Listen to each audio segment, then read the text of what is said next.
इस डायन को आज खत्म करो, इसने हमारी फसलें बर्बाद की। जिसने मेरे भक्त को छुआ उसका अंत कोई नहीं रोक सकता। ये कहानी है उस अनाथ लड़की की जिसे पूरा गांव मारना चाहता था, लेकिन भगवान खुद उसके लिए युद्ध करने आए।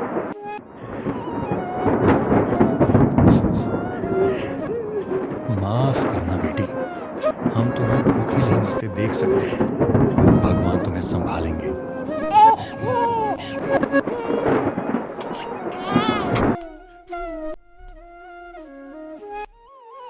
हे जगन्नाथ प्रभु, ये नन्ही जान आपके द्वार पर कैसे पहुंची?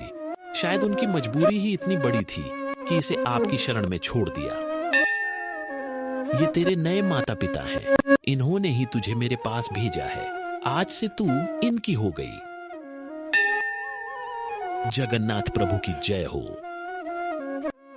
दादा, सच्ची कहानी सुनाओ ना, वो जब भगवान ने अपने भक्त को पकड़वाया था। सुनो बेटी, ये कोई साधारण चोर नहीं था, वह तो महाप्रसाद का विशेषज्ञ था। हर रात वह सबसे मीठे रसगुल्ले और खीर वाले डिब्बे ही चुराता था।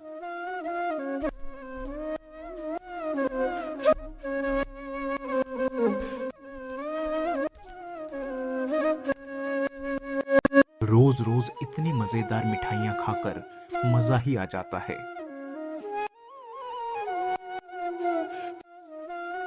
हे प्रभु, आपको चढ़ाया हुआ प्रसाद फिर से चोरी हो गया है।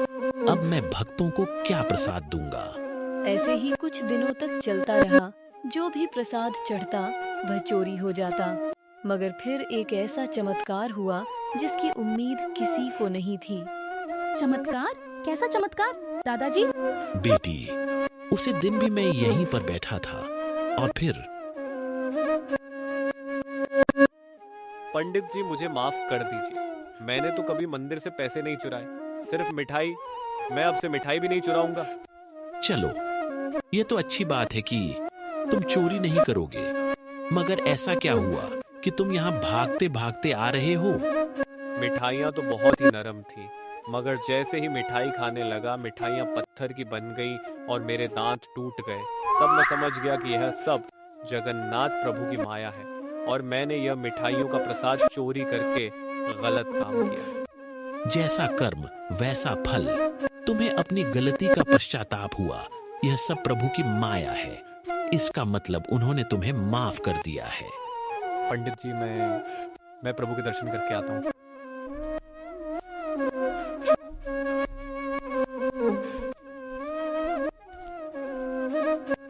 हे जगन्नाथ प्रभु, मुझे माफ कर दीजिए। मैं वादा करता हूँ कि अब से मैं चोरी नहीं करूंगा।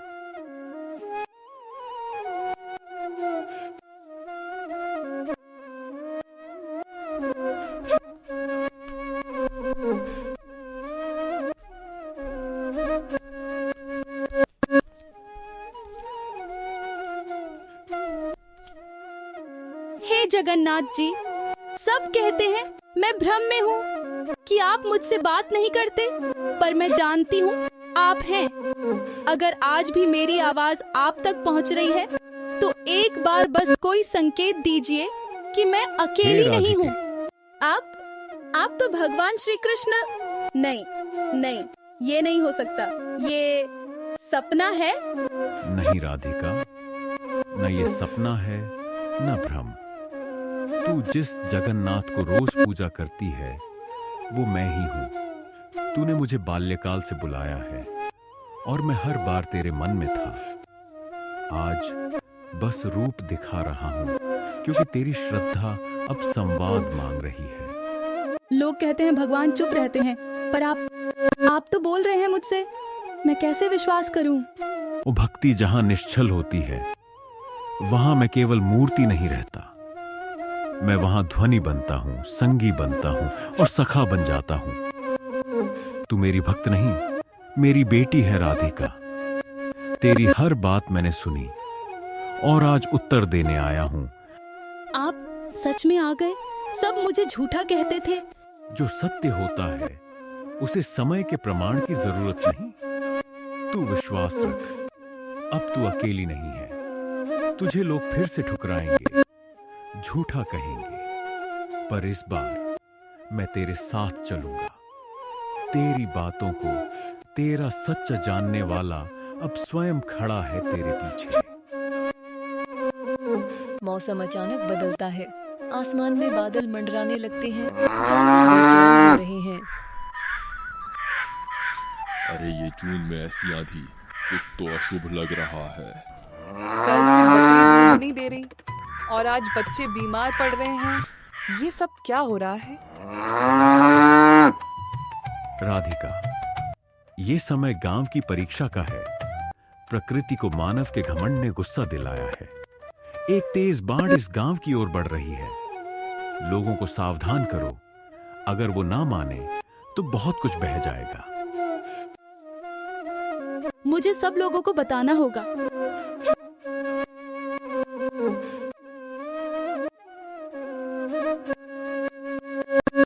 सुनिए सब लोग, भगवान कृष्ण ने मुझसे कहा है गांव की ओर एक विनाशकारी बाढ़ आ रही है। हमें सबको ऊंचाई की ओर जाना चाहिए। बच्चों और जानवरों को पहले निकालना चाहिए। अब ये लड़की भविष्यवाणी भी करने लगी। हमें डराने की कोशिश मत कर, तू बस 10 साल की लड़की है। नदी का पानी हद से बाहर जा चुका है। खेत डूब रहे हैं। बैल बह गए 2 घरों के। जो लोग विश्वास नहीं करते, ठीक है, पर मैं अब भगवान की बात को अनसुना नहीं करूंगी। जो साथ चलना चाहे चलें, बाकी निर्णय उनका।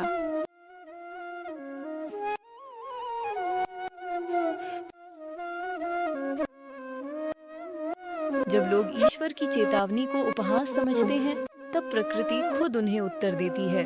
पर जिन्हें पहले ठुकराया जाता है, वही बनते हैं लोगों का सहारा। राधिका अब सिर्फ एक लड़की नहीं रही, वह बन रही है आशा की आखिरी रेखा। 3 दिन बाद बाढ़ का पानी उतर चुका है। जिन लोगों ने राधिका की बात मानी थी, वे सुरक्षित हैं। बाकी गांव के कुछ हिस्सों में नुकसान हुआ है। बेटिया, तू ना होती तो हम डूब जाते। भगवान ने तुझे हमारे लिए भेजा है। हमने तुझे झूठा कहा, माफ कर दे। अब से जो तू कहेगी हम मानेंगे। मैं कोई देवी नहीं, मैं तो बस वही करती हूँ जो भगवान मुझे संकेत देते हैं। उनकी कृपा है, मैं सिर्फ माध्यम हूँ। ठीक है बेटी, हम चलते हैं। तुमने जो किया उसके लिए धन्यवाद। जो मंदिर में छोटे स्तर का एक पुजारी था, लेकिन राधिका के प्रभाव से उसकी अहमियत खत्म हो रही है। वो मेरा मंदिर था, मेरी पूजा, मेरी प्रतिष्ठा। अब वही बच्ची मेरी जगह ले रही है। अब वक्त आ गया है उसे झूठा साबित करने का। लोग जिस पर बिठा रहे हैं, उसे वहीं से गिराना होगा। स्थान परिवर्तन।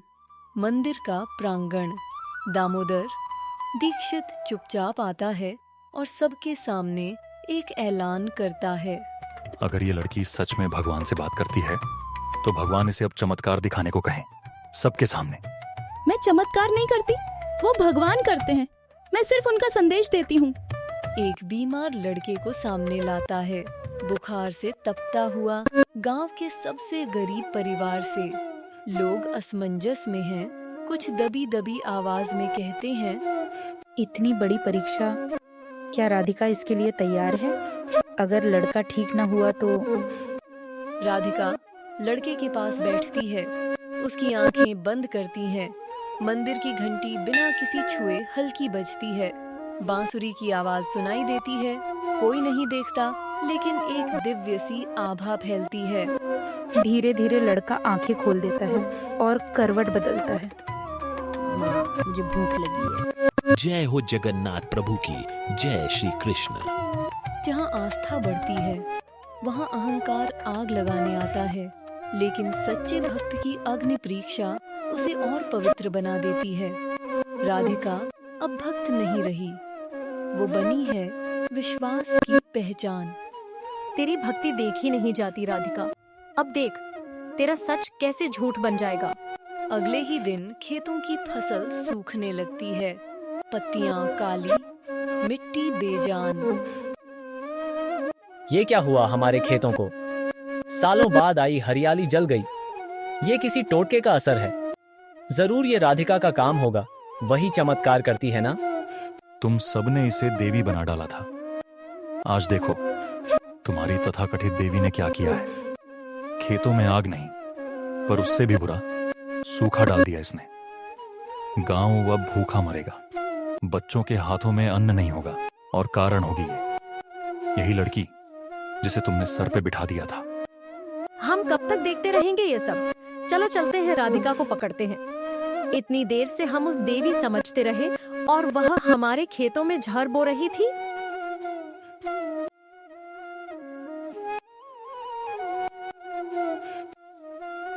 पकड़ो इसे, बांध दो पेड़ से। जो भगवान के नाम पर धोखा दे उसे दया नहीं, सजा मिलनी चाहिए। ये आप लोग क्या कह रहे हैं? मैंने कुछ नहीं किया। मैंने तो हमेशा भगवान से गांव की भलाई मांगी है, और आप लोग मुझे पेड़ से बांधने की बात कर रहे हैं। अरे देखो तो, कितना मासूम बनने का नाटक कर रही है। तुझे नहीं पता कि सारी गांव की फसलें बर्बाद हो गई हैं, और एक दिन में यह कैसे हो गया? बिना चमत्कार के यह हो ही नहीं सकता। और गांव में एक ही इंसान है जो चमत्कार कर सकता है, वह है तू। फसलें क्यों सूखी मुझे नहीं पता। गांव के लोग राधिका की कोई बात नहीं सुनते और उसे अपने साथ जाते हैं और एक जगह जाकर के उसे एक पेड़ पर बांध देते हैं। जो लड़की जन्म से मंदिर में पली, वो अब खेतों में काली परछाई बन गई है। इसकी पूजा के बाद ही गांव में बीमारियां बढ़ी हैं। ये इत्तेफाक नहीं हो सकता। हमने तो इसे देवी समझ के माथा टेका। अब लग रहा है यही हमारी परीक्षा बन गई। जिसके पीछे भगवान हो, उसके पीछे ये विनाश क्यों चल रहा है? मैंने कुछ नहीं किया। मैं तो हर दिन आपके लिए प्रार्थना करती हूँ, भगवान को फूल चढ़ाती हूँ, कोई झर नहीं। क्यों मुझ पर विश्वास नहीं? मैंने अपनी आंखों से देखा। राधिका खेत में कुछ छिड़क रही थी, काले कपड़े पहनकर रात में। मारो इस लड़की को।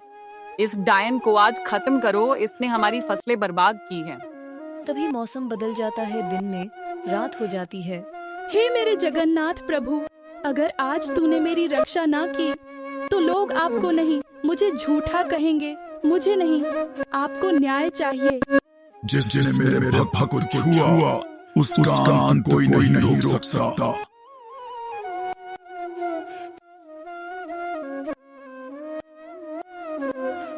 तूने दुनिया से कुछ नहीं मांगा, सिर्फ मुझसे सच्चा साथ मांगा।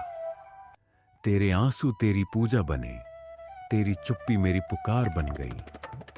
तेरी भक्ति ने मुझे बांध लिया है, अब तुझे कैसे बंधन में देख सकता हूं मैं? तो ये सब आप देख रहे थे? हर चोट, हर ताना, हर चुप्पी, क्या आप सच में साथ थे? यह सुनकर भगवान जगन्नाथ राधिका की चोट ठीक कर देते हैं।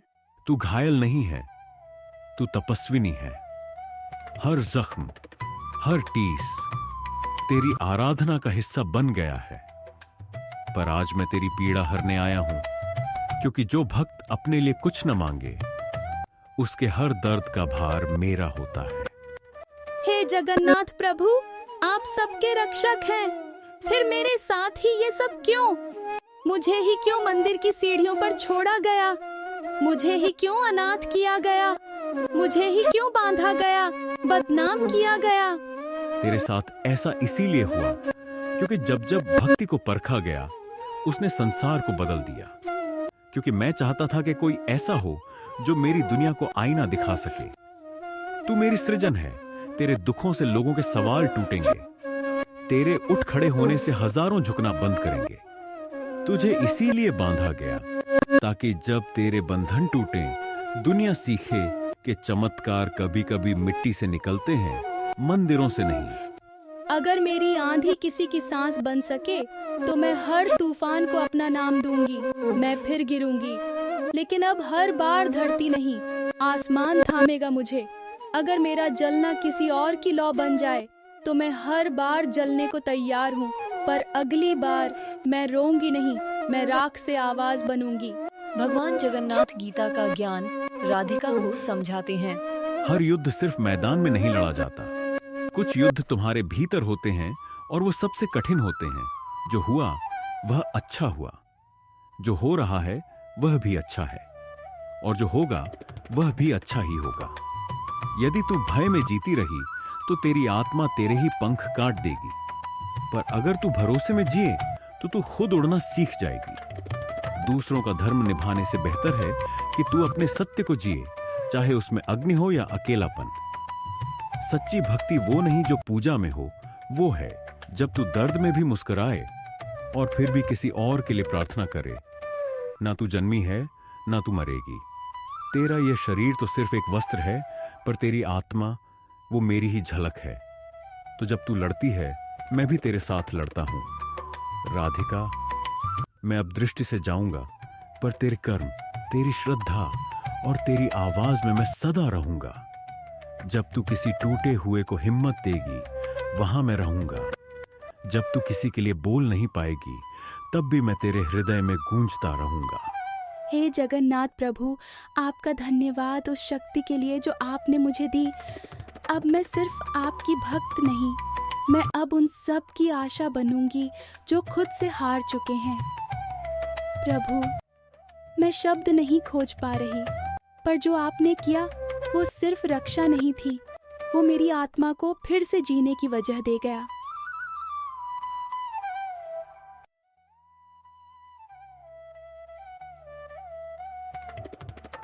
हे प्रभु और हे राधिका, हमने देखा नहीं, सुना नहीं, बस आरोप लगा दिए।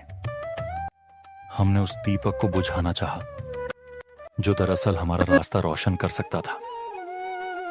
हम शर्मिंदा हैं, तुमसे क्षमा चाहते हैं। बेटिया, तू हमारी अपनी थी, पर हम अजनबियों जैसा व्यवहार कर बैठे। तेरे आंसू हमारी आत्मा में जलन बनकर उतर गए हैं। हमने तुझे बांधा, पर तू तो हमें आजाद कर गई। तू देवी नहीं, तू सत्य है, और हम उस सत्य से डर गए थे। अब तू चाहे तो डांट ले, लेकिन हमें क्षमा कर दे। राधिका बिटिया, हमसे बहुत बड़ा पाप हो गया। हमने उस लड़की को दोषी ठहराया जिसे भगवान ने अपना वरदान बनाया। तूने चुप रहकर भी हम सबको वो सिखा दिया जो हमारी उम्र भी न सिखा सकी। माफ कर दे, हम अंधे थे।